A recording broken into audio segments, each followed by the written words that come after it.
Perkenalkan, nama saya Sardini Murni dari Prodi Manajemen Bisnis Syariah dengan NPM 24510404252. Di sini saya akan menjelaskan sedikit tentang mata kuliah Etika Bisnis Islam. Landasan hukum etika bisnis. Etika bisnis bukan hanya masalah moral, tetapi juga punya dasar hukum yang jelas di Indonesia. Pancasila, nilai moral dasar, menjadi pedoman utama perilaku dalam berbangsa dan bernegara termasuk dalam dunia bisnis. Misalnya 2. Kemanusiaan yang adil dan beradab, menolak eksploitasi pekerja. Sila kelima, keadilan sosial bagi seluruh rakyat Indonesia, mencegah monopoli dan ketidakadilan ekonomi. Undang-Undang 1945, hak dan kewajiban ekonomi. Pasal 27, setiap warga negara berhak atas pekerjaan dan penghidupan yang layak. Pasal 33, perekonomian disusun sebagai usaha bersama, berasaskan kekeluargaan untuk kemakmuran rakyat. KUHP Perdata. KUHP mengatur pelanggaran pidana, misalnya penipuan dalam jual beli, korupsi, pelanggaran. KUHP Perdata mengatur hubungan perdata, misalnya kontrak bisnis, wan prestasi, utang piutang. Nomor 4, Undang-Undang Nomor 8 Tahun 1999 tentang Perlindungan Konsumen. Melindungi hak konsumen dari produksi jasa yang berbahaya, cacat, atau menyesatkan. Contoh, kewajiban mencantumkan label halal, kandungan gizi, atau tanggal kadaluarsa. 5. Undang-Undang Nomor 5 Tahun 1999 tentang larangan monopoli, melarang perusahaan melakukan praktik monopoli, kartel, atau persekongkolan tender. Tujuan menjaga persaingan sehat antara pelaku usaha. 6. Undang-Undang Nomor 13 Tahun 2003 tentang Ketenagakerjaan, mengatur hubungan kerja, upah minimum, keselamatan kerja, hak cipta, dan PHK.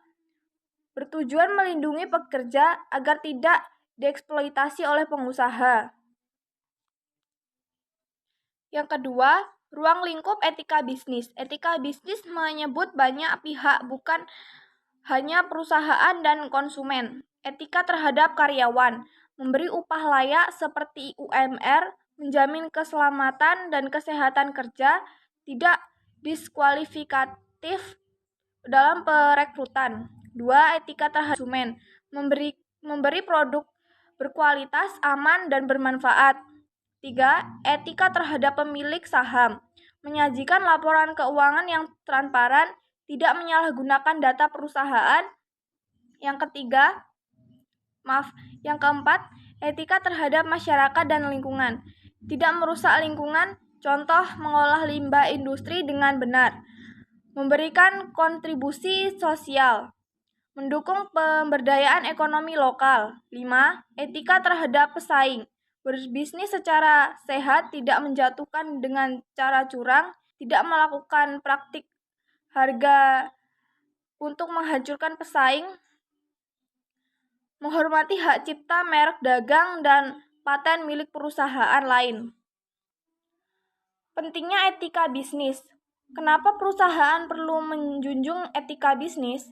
1. Membangun kepercayaan. Konsumen lebih loyal terhadap perusahaan yang jujur dan transparan. Investor lebih percaya pada perusahaan yang tidak manipulatif.